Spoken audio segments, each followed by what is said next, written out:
Olá a todos, meu nome é Fernando Bastos, sou professor do Departamento de Ginecologia e Obstetrícia da Faculdade de Medicina da UFMG. Hoje eu vou falar sobre a avaliação da vitalidade fetal como parte da propedêutica da obstetrícia. A avaliação da vitalidade fetal, ela tem por objetivo identificar aqueles fetos com risco de morte intraútero ou então de ter alguma sequela neurológica em decorrência de uma hipóxia, de uma falta de oxigênio, seja ela de forma aguda ou crônica. Para facilitar o entendimento, eu vou fazer aqui algumas definições, a começar por vitalidade. A gente define como vitalidade o bem-estar fetal. Já a viabilidade é a capacidade desse feto sobreviver fora do útero. Nesse gráfico, em que mostra a mortalidade versus a idade gestacional, a gente pode perceber que essa linha vermelha, ela significa a mortalidade, já na linha horizontal mostra a idade gestacional em semanas e na linha vertical a gente percebe a porcentagem de óbito. O que a gente chega de conclusão? Que quanto mais prematuro for esse feto, maior a probabilidade, maior a chance deles irem a óbito. Agora, quando a gente olha entre 26 e 28 semanas, a gente pode perceber que a viabilidade já começa a existir. Isso não quer dizer que fetos abaixo de 26 semanas não devam ser investidos, né? Mas é uma decisão que tem que ser multidisciplinar, com a participação do neonatologista, com a participação do casal. Nem sempre é fácil, mas a gente fala de viabilidade, a gente pode perceber que existe uma maior viabilidade a partir de 26, 28 semanas. Seguindo então as definições, a gente vai falar de hipoxemia quando existe a diminuição da pressão de oxigênio no sangue, de hipóxia quando existe uma diminuição da pressão nos tecidos, acidemia, diminuição do pH no sangue, e quando o pH reduz nos tecidos, a gente fala de uma acidose. E uma asfixia é uma hipóxia associada a uma acidose. Então, qual que seria o objetivo da avaliação da vitalidade fetal? Assegurar o bem-estar fetal, né? Para a gente poder intervir no momento exato, no momento oportuno. Então, seria identificar o sofrimento fetal, seja ele agudo ou crônico. Eu vou citar aqui um exemplo do que seria um sofrimento fetal agudo.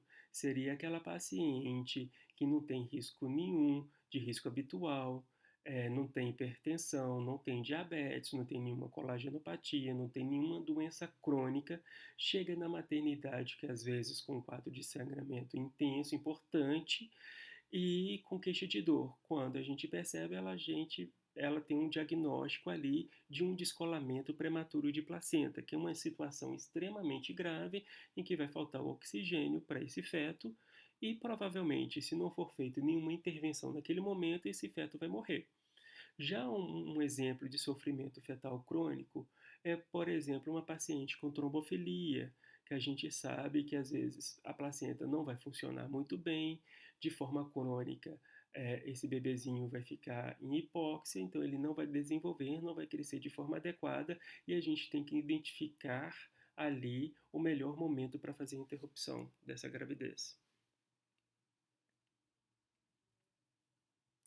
A gente sabe que o sofrimento fetal ele pode levar a uma necessidade de reanimação, uma internação em UTI neonatal, sequelas graves, principalmente a prematuridade, e morte perinatal, principalmente nessas situações crônicas, né, sofrimento fetal crônico, em que às vezes o grande problema não vai ser nem o crescimento restrito, vai ser a prematuridade. Como podemos avaliar a vitalidade fetal, então? Existem várias formas de avaliação, desde clínica, da parte clínica, até outras ferramentas, como o ultrassom. Então, dentro da parte clínica, a altura uterina, a frequência cardíaca fetal. Mobilograma, que eu vou explicar mais à frente, seria contar, né, a paciente contaria o número de movimentos que esse bebê faz durante o período de 1 hora. A cardiotocografia, que existe dentro do próprio pré-natal, ou então dentro da maternidade, ele pode ser feito antes do trabalho de parto ou durante o trabalho de parto em algumas situações. O ultrassom, desde o início a gente faz a avaliação do crescimento fetal com a biometria, perfil biofísico fetal, que a gente avalia o líquido amniótico, a movimentação fetal, o tônus desse feto, se existe ou não movimentos respiratórios. E a Doppler vesilometria, principalmente das artérias uterinas, artéria umbilical, artéria cerebral média e o duto venoso. Isso vai ser explicado um pouco mais à frente. Pensando na idade gestacional, aquelas pacientes que têm uma idade gestacional inferior a 26 semanas, a gente pode avaliar com a frequência cardíaca fetal, a altura uterina ou até mesmo a ultrassonografia, medindo, fazendo a biometria desse feto e também a avaliação do líquido amniótico. Já aquela paciente que tem uma idade gestacional superior a 26 semanas, em que ela já consegue perceber a movimentação do feto, a gente pode pedir para ela fazer a contagem dos movimentos fetais, dependendo, a cardiotocografia pode ser utilizada, perfil biofísico fetal e também o uso do Doppler. Lembra que eu falei que a partir da 26ª semana já existe uma viabilidade. Então, antes disso, não justifica a gente fazer o uso da cardiotocografia. A gente faz a partir do momento em que a gente tem certeza que já existe uma viabilidade desse feto. Nesse slide, eu vou dar alguns exemplos de como fazer a avaliação da vitalidade fetal. Se a paciente não apresenta nenhuma intercorrência, a gente pode fazer a avaliação da vitalidade fetal com base no mobilograma, pedindo a paciente para contar a movimentação fetal, a altura uterina, que vai inferir se o bebezinho está crescendo ou não de forma adequada. Lembrando que a altura uterina ele tem valor quando é feito pelo mesmo profissional. Se você faz hoje a avaliação da altura uterina, na semana que vem outra pessoa faz, isso perde um pouco a confiança, a sensibilidade, né?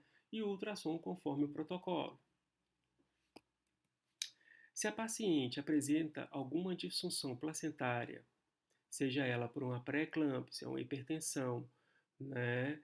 A gente vai continuar fazendo a avaliação do mobilograma, altura uterina, só que a gente vai precisar de um outro instrumento, de um outro exame, para saber se o fluxo sanguíneo está adequado ou não, que é o uso do Doppler. Se a paciente tem alguma alteração metabólica, como por exemplo uma diabetes gestacional, a paciente, né, que foi feito o diagnóstico, que não tinha a história clínica de diabetes prévia, realmente um diabetes gestacional, a gente pede para ela fazer também a contagem da movimentação fetal e a gente vai usar o ultrassom e fazer o perfil biofísico fetal. Aqui eu quero abrir um parêntese para dizer o seguinte: se for uma paciente com diabetes prévia, ou seja, uma diabetes tipo 2 ou diabetes tipo 1, né, antes da gravidez, a gente também vai ter que utilizar o Doppler. Por que eu estou falando isso? Porque pode acontecer dessa paciente já ter uma vasculopatia, então o comportamento nesse caso é diferente do diabetes gestacional. Então, assim, eu recomendo uma leitura complementar para vocês entenderem melhor. Alterações infecciosas, a gente vai fazer uma avaliação do feto como um todo, né? Avaliar o líquido amniótico, se o feto está crescendo de forma adequada, se está tendo alguma restrição do crescimento, um perfil biofísico fetal também. Pacientes imunizadas, a gente sabe que esses fetos eles podem apresentar um quadro anêmico e a avaliação tem que ser feita com Doppler semanalmente, em que a gente avalia o pico da velocidade sistólica, que quando está aumentado, ele vai estar aumentado, principalmente em fetos anêmicos. Então a gente utiliza isso principalmente na medicina fetal. Provavelmente vocês vão passar por esse ambulatório e vocês vão perceber que a gente faz o acompanhamento seriado, semanal dessas pacientes. E no pós-datismo, dizer aquela paciente que está acima de 42 semanas, chega na maternidade, a gente vai fazer uma cardiotocografia, se tiver alguma suspeita, a gente vai pedir também uma avaliação do líquido amniótico como componente do perfil biofísico fetal.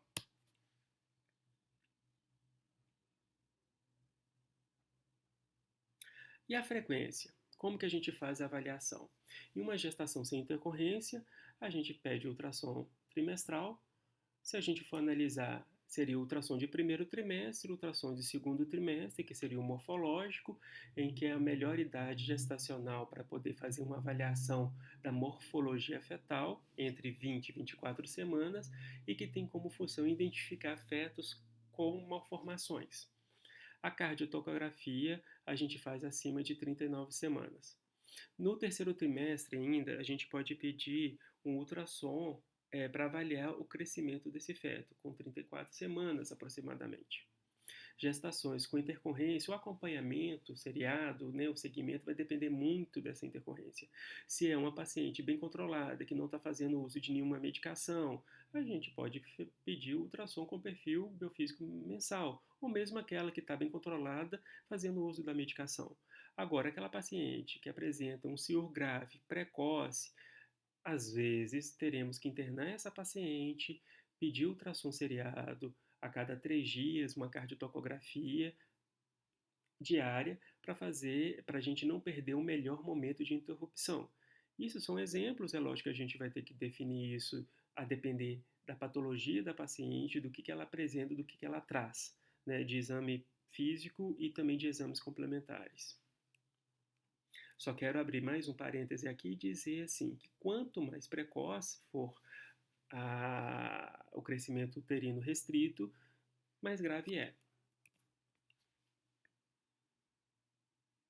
Intraparto. A gente pode fazer a avaliação da vitalidade através da ausculta intermitente. Então, a gente usa o sonar, que vocês já viram ou vão ver na maternidade, ou o PINAR, que é um instrumento um pouco mais antigo, requer um pouco de experiência, mas com treinamento e com um dia de treinamento vocês também vão ficar expert nisso, né, de fazer a avaliação ausculta cardíaca do bebê. Monitorização contínua com cardiotocografia não deve ser feito de forma rotineira em todas as pacientes. A gente faz essa monitorização em pacientes principalmente de risco, né? Que estão fazendo acompanhamento pré-natal de alto risco, ou então que acontece algum problema de forma aguda. Por exemplo, uma paciente com perda de líquido, um pós-datismo, ou então aquela paciente que tem uma colagenose, uma doença hipertensiva, um diabetes. Então, elas vão se beneficiar com o uso da cardiografia, com a cardiotocografia de forma contínua. Aquela paciente de risco habitual, nem sempre vale a pena, porque senão a gente pode correr o risco de fazer intervenções desnecessárias, interpretações equivocadas da cardiotocografia. Já a avaliação do sangue fetal, oximetria fetal de pulso, a cardiotocografia com análise do segmento ST, a gente não faz de rotina no HC, nós não temos nem esse instrumento lá. Mas aqui eu coloquei, só para exemplificar, mostrar para vocês como que é feito, né, o scalp do couro cabeludo do bebê para poder coletar o sangue e fazer assim a análise. Nesse slide, eu vou mostrar para vocês a sequência de alterações que acontece no exame de vitalidade fetal. Eu coloquei clássico aqui porque isso é o que a gente aprendeu até pouco tempo. Em 2014 e 2016 houve algumas sugestões de modificação e eu vou falar isso um pouco mais à frente. Mas aquela paciente de alto risco, né, que o feto está crescendo pouco, qual o primeiro sinal de que esse feto não está desenvolvendo de forma adequada? É pela circunferência abdominal. Pode ser que o feto também, como todo, o peso dele não esteja de forma adequada, não esteja no percentil adequado. Mas a primeira coisa que diminui é a circunferência abdominal. E, classicamente, a gente fala que esse feto não está crescendo de forma adequada quando a circunferência abdominal está abaixo do percentil 10. Houve uma modificação em relação a isso, eu vou falar no próximo slide, tá? Mas aquele menino, aquele feto que não está desenvolvendo de forma adequada, o que acontece? Aumento da resistência da artéria umbilical. Ou seja, aquela paciente, por exemplo, que tem uma patologia placentária, seja ela por uma colagenose, ou seja por uma hipertensão crônica, um diabetes, onde já existe uma vasculopatia, existe infarto placentário e isso vai também influenciar no índice de pulsatilidade da artéria umbilical. A artéria umbilical ela é um vaso de baixa resistência porque ela está acoplada à placenta recebe sangue da placenta, que é uma bolsa, né, de sangue, né, de vasos sanguíneos. E com o infarto placentário, o IP, é um índice de pulsatilidade da artéria umbilical, ela vai modificar. E de forma adaptativa, o cérebro, a vascularização do cérebro e também de outros órgãos vitais, eles também vão sofrer modificações. O cérebro, por exemplo, vai acontecer uma vasodilatação da artéria cerebral, que basicamente, né, sabidamente, a gente sabe que é um vaso de alta resistência. Por conta disso, né, por conta da necessidade de desviar o fluxo sanguíneo para órgãos vitais, o bebê para de urinar. E na sequência vai acontecer exatamente isso, o oligohidrâmino. A gente sabe que a partir de 13 semanas de gestação, o líquido amniótico praticamente é a urina fetal, né? Na verdade, ele começa a produzir urina a partir de 13 semanas e 17 semanas, mais de 90% do líquido amniótico é de urina fetal. Com isso, na progressão das modificações da vitalidade fetal, vai acontecer a movimentação, uma diminuição da movimentação respiratória, diminuição da movimentação fetal e também do tônus, o fluxo reverso do ducto venoso e, consequentemente, logo após, a desaceleração na cardiotocografia, já lá mais para o final. Em 2014, esse grupo europeu de Barcelona, eles fazem uma atualização sobre o diagnóstico e classificação do crescimento restrito fetal e uma proposta também de um novo protocolo com base em estágios, né? E eles fizeram isso por quê? Porque eles perceberam que tem fetos que são classificados como restritos que de fato não são restritos, são simplesmente fetos pequenos para a idade gestacional. E que a gente também, só com a artéria umbilical, a gente não conseguia fazer o diagnóstico correto de fetos que estão com crescimento uterino restrito. Qual que é a diferença? Primeiro, fetos com crescimento uterino restrito é uma situação grave com elevada morbimortalidade. Já esses meninos pequenos para a idade gestacional, eles são constitucionalmente pequenos, ou seja, eles não têm doenças, não são fetos patológicos, né? Então, quando a gente olha aqui, acima do percentil 10, em azul, são os meninos com adequado para a idade gestacional. Quando a gente pega e analisa abaixo do percentil 10 até o percentil 3, a gente percebe que a grande maioria são fetos pequenos para a idade gestacional. É lógico que entre eles existe sim aqueles que são restritos, com crescimento restritos, mas a grande maioria são fetos pequenos para a idade gestacional. Diferente de quando a gente coloca, né, analisa fetos abaixo do percentil 3, que vai refletir de fato a grande maioria dos fetos doentes, com crescimento restrito, né?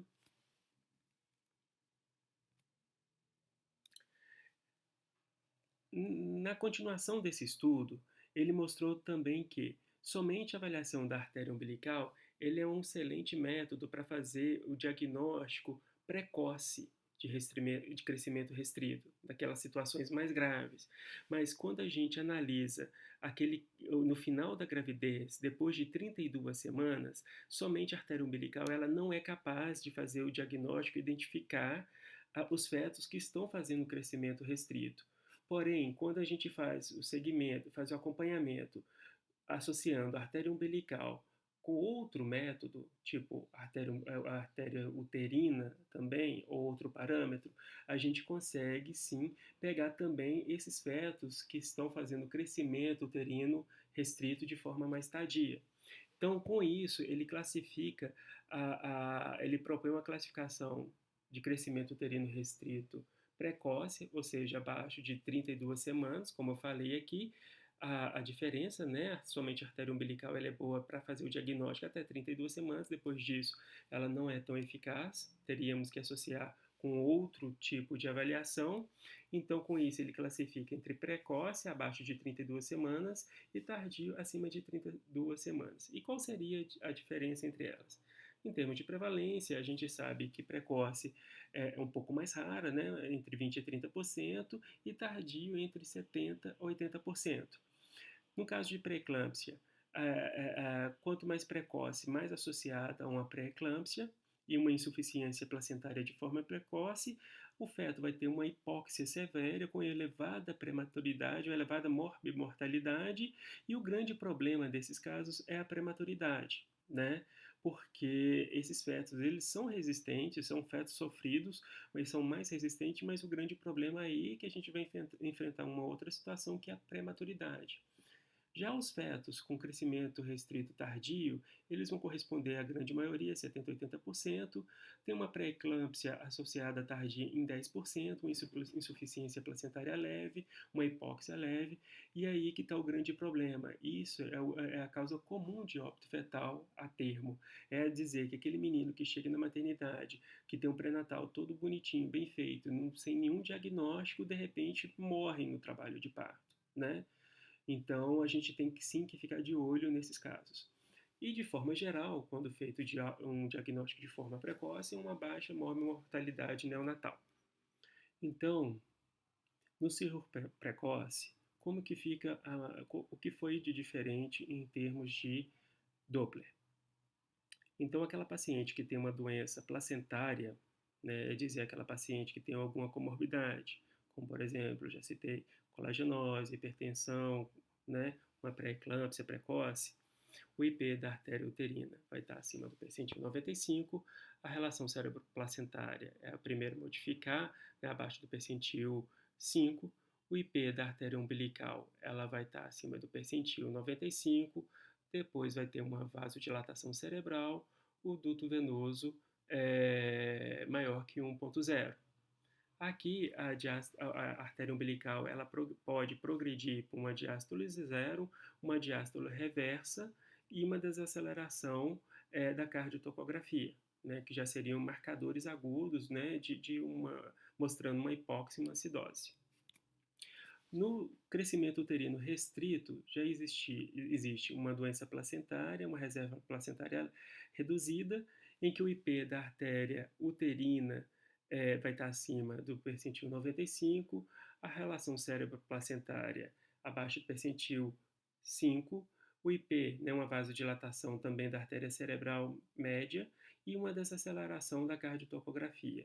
E aqui eu nem citei a artéria umbilical, porque ela não é um marcador ideal para cirro tardio.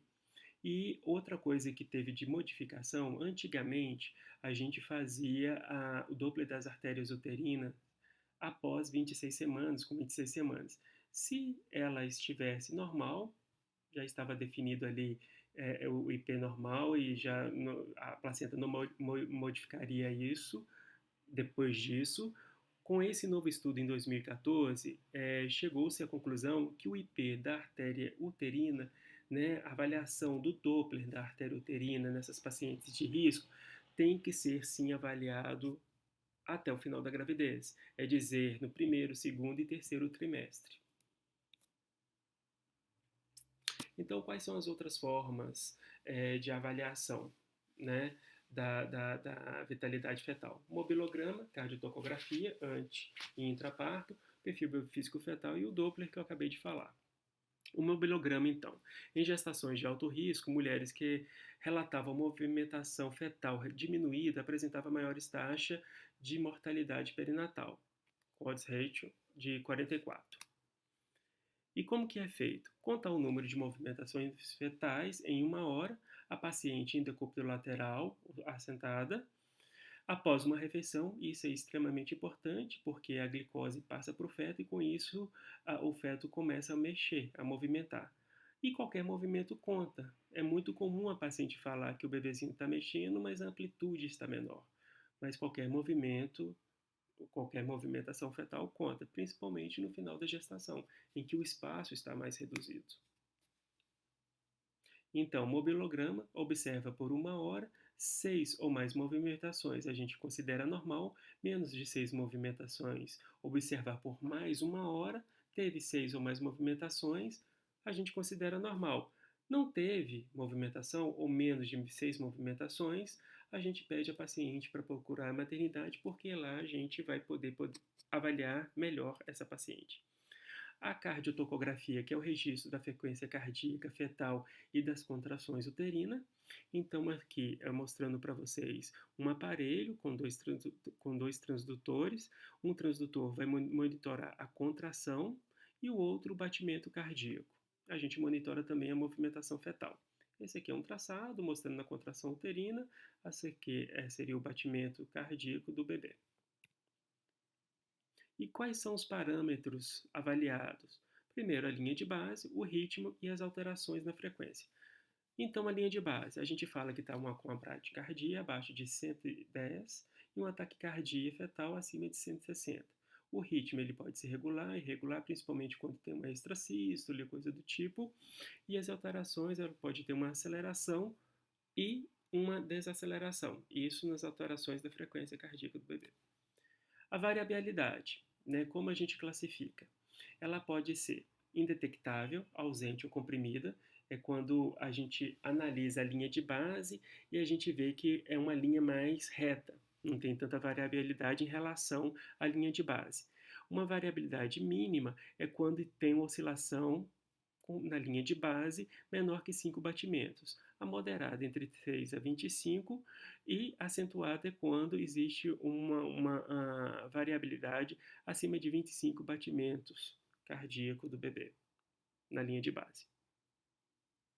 As alterações na frequência. Pode ter uma aceleração transitória, indica uma boa vitalidade fetal, aumento de 15 batimentos em relação à linha de base, né? Pelo menos 2 em 10 minutos, a duração de 15 segundos a 2 minutos. A gente fala de uma aceleração prolongada quando essa aceleração fica por 2 minutos e quando a aceleração fica por mais de 10 minutos, a gente está falando de uma mudança da linha de base. Então, a gente vê aqui uma contração uterina, duas contrações na verdade, e aqui a gente pode ver que a linha de base, está vendo, é em torno de 150 e existe uma variabilidade. Olha só a aceleração que acontece nessa região, aqui também, outra aqui. Né? Então, é uma cardiotocografia normal. Desacelerações. A gente pode classificar como tipo 1, tipo 2, ou tipo 0, ou tipo 3. As desacelerações precoces são desacelerações que coincidem com a contração. Aqui tem um exemplo nesse desenho, né? Mostra para vocês uma contração e uma desaceleração. E ela coincide, ó, o início do aumento com o início da desaceleração. Está relacionado geralmente à compressão do polo cefálico e não reflete nenhum problema para o feto, acidemia, ou não é um feto que está em sofrimento. A desaceleração tardia, o início após o término da contração. Pode estar relacionado à hipóxia. Então, aqui tem, por exemplo, o início da contração e a hora que está terminando essa contração é que começa a ter a desaceleração. Desacelerações variáveis não têm relação com a contração, pode estar relacionada à compressão do cordão, podem ser chamadas também de complicadas se apresentarem uma queda, né, abaixo de 70 batimentos ou durar mais que 60 segundos, for associada a uma perda da variabilidade, ou seja, né, da variabilidade do batimento cardíaco, do número da frequência cardíaca, se estiver associada a um ataque ou uma bradicardia, apresentar um retorno lento na linha de base, ou apresentar aspecto bifásico. Então, vou mostrar aqui para vocês, né? Não tem nenhuma contração, e aqui tem uma desaceleração importante. A linha de base aqui está em torno de 150, e a gente pode ver que a paciente aqui, né, chegou até 110, mais ou menos, o batimento cardíaco fetal. Interpretação, né, o traçado normal. Quando é que a gente vai falar que o traçado está normal? Quando a linha de base estiver entre 110 a 160, a variabilidade entre 6 a 25 ou menor que 5 por menos de 40 minutos. Desacelerações nenhuma, pode ser precoce, variável não complicada, e acelerações presentes. Um traçado atípico, linha de base, uma bradicardia entre 100 e 110 ou uma taquicardia maior que 160 por mais de 30 minutos e menor que 80 minutos. Isso, gente, é quando às vezes a gente percebe que o traçado está alterado e a gente prolonga um pouco mais a leitura da cardiotocografia. A gente deixa um pouco mais de tempo. A variabilidade menor que 5 por 40 a 80 minutos, desaceleração variáveis, complicadas repetidas menor que 3, tardias ocasionais ou prolongadas maior que entre 2 e 3 minutos, e as acelerações ausentes. E um traçado anormal, quando a linha de base mostra uma bradicardia, ou seja, um batimento cardíaco fetal menor que 100, uma taquicardia maior que 160 ou por mais de 80 minutos, a variabilidade menor que 5 por mais de 80 minutos, maior que 25 por mais de 10 minutos, ou sinusoidal, que é muito comum a gente ver essa frequência sinusoidal, que é aquele traçado bem ondulado em fetos anêmicos, né? Desacelerações variáveis repetidas maior que 3, tardias em mais de 50% das contrações, prolongadas entre 3 e 10 minutos, ou acelerações ausentes. E o que a gente faz diante desse traçado? Se for um traçado normal, uma cardio normal, ela pode ser interrompida na ausência de fatores de risco. Né? Então, é aquilo que eu falei. Paciente de risco, às vezes a gente tem que deixar uma cardio contínua. Paciente que por algum motivo foi necessário fazer, a gente não deixa de forma contínua. Às vezes a gente pode ter uma interpretação errada e fazer procedimentos, intervenções desnecessárias. Agora, se aquela paciente apresenta um traçado atípico, a gente tem que redobrar a vigilância, né? É uma paciente que tem que ficar de olho.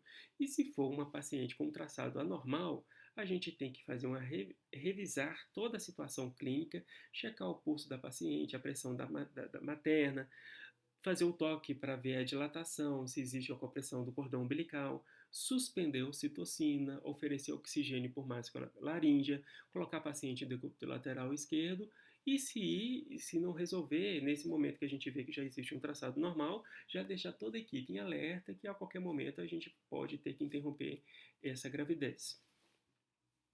Falando um pouco do perfil biofísico fetal. O score que avalia 5 parâmetros biofísicos ao ultrassom, mais a cardiotocografia. Né? Então, o que a gente avalia? A movimentação respiratória, a ultrassom, movimentações corporais fetais também a ultrassom, o tônus desse bebê, o líquido amniótico, esses 4 parâmetros é através do ultrassom, e aqui a gente entra também com a cardiotocografia, né? A gente vê a reatividade cardíaca.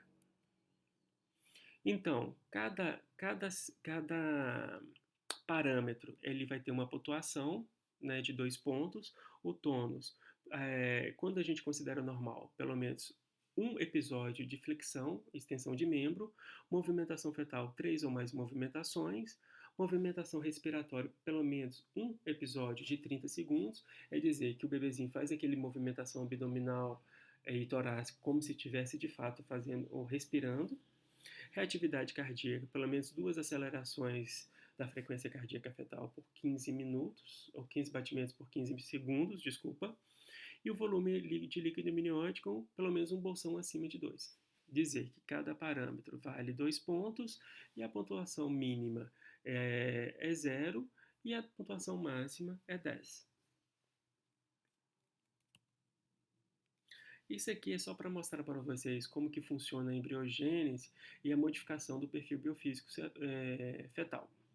Na área cerebral, né, primeiro forma o córtex, o núcleo do córtex, a superfície do quarto ventrículo, o hipotálamo posterior. Já quando em uma situação de hipóxia, vai acontecer ao contrário, né? A reatividade cardíaca, depois vai ter uma diminuição do movimento respiratório, uma movimentação fetal também reduz e depois o tônus fetal também vai ser reduzido, como último parâmetro. Então, resultado e interpretação do perfil biofísico fetal. Quando está entre 10 e 8, a gente fala que está normal. 6, duvidoso, então a gente vai repetir em 24 horas. 4, uma provável hipóxia, a gente vai ficar de olho nessa paciente. Essa paciente, ela não sai da nossa frente. Se ela está no pré-parto, ela vai continuar no pré-parto e a gente repete toda a propedêutica por 6 horas, em 6 horas. Quando está em 2, hipóxia é quase que certa e está indicada a interrupção. Quando a paciente, né, ganha uma nota 0, já está indicada a interrupção.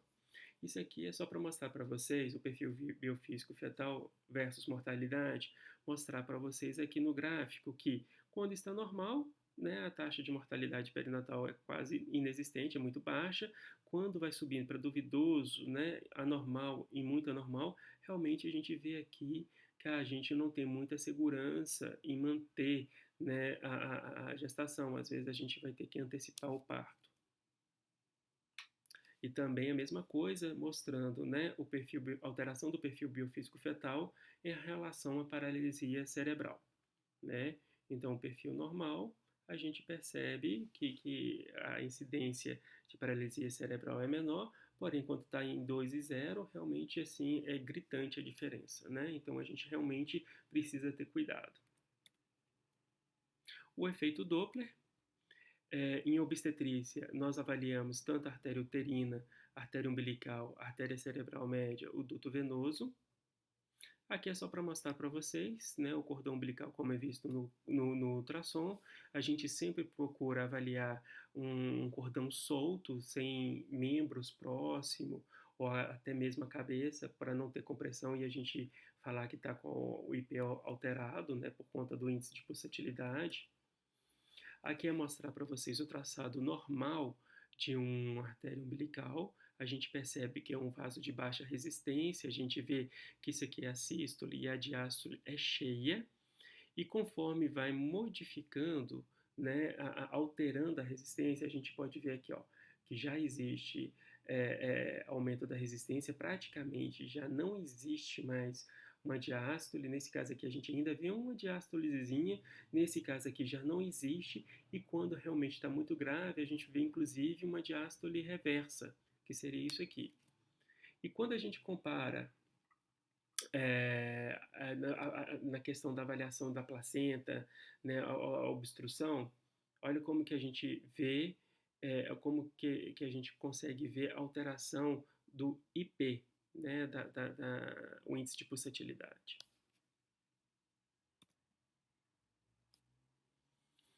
Então, o cérebro, né, a artéria cerebral, ele é um vaso de alta resistência, só que quando o feto está em um sofrimento, em uma forma de adaptação para preservar os órgãos nobres, e assim, glândula suprarrenal, a gente sabe que o cérebro, coração são nobres, então vai existir aí também uma vasodilatação. A gente percebe também que existe um aumento do pico da velocidade sistólica e a gente usa muito para avaliar a anemia fetal, a artéria cerebral média. Então aqui a gente vê o traçado normal de uma artéria cerebral média, naturalmente ela é de alta resistência, e aqui já com alteração a gente vê que tem uma diástole bem cheia, né? A gente consegue perceber aqui que está bem diferente da anterior. Na anemia fetal, mostrando, né, o pico da velocidade sistólica, que a gente coloca em uma tabela, né? Hoje a gente tem o benefício de ter internet, então acaba que a gente usa uma tabela relacionada à idade gestacional e os dias, então ela é muito mais sensível e facilita muito a vida do ultrassonografista, do fetólogo que está fazendo a avaliação, para determinar se esse feto deve ou não fazer uma transfusão. O duto venoso, ele complementa a avaliação da vitalidade fetal no caso de uma insuficiência placentária. O mais usado é o duto venoso e pode ser também a veia cava inferior. Então, mais uma vez mostrando aqui que ele é o estágio final, né? Então, quando a gente está fazendo uma avaliação de um feto, né, que está extremamente prematuro, em que a gente fica naquela briga, né, entre a viabilidade, né, vale mais a pena, e a vitalidade, né, vale a pena manter esse bebê dentro da barriga ou não, qual que é o ambiente melhor para ele, fora do útero ou dentro do útero. Se for um bebezinho com a prematuridade extrema, a gente sabe quanto mais tempo ele ficar dentro do útero, melhor. Mas vai chegar um momento que a gente vai ter que tirar. E a gente realmente usa o duto venoso como um bom parâmetro para saber o momento ideal para retirar. Né? Então, aqui é o traçado normal de um duto venoso, em que a gente vê, né, a sístole ventricular, uma diástole precoce, né, e uma contração matrial. E aqui a gente vê que a onda A ela é positiva, né? Que então no ultrassom é um traçado normal. E aqui a gente já vê que a onda A ela é negativa, mostrando que esse duto venoso está alterado. Então é isso, eu vou deixar aqui meu e-mail também, caso vocês tenham alguma dúvida. É lógico que aqui foi uma aula super rápida, mas assim, importante, eu coloquei os pontos mais importantes para vocês que estão no internato. Sugiro a leitura complementar, podem entrar em contato comigo, eu passo para vocês. Qualquer coisa também tem um coordenador do internato, vocês podem entrar em contato com ela e ela também vai disponibilizar uma leitura complementar para vocês, tá? Um forte abraço e encontramos aí no internato.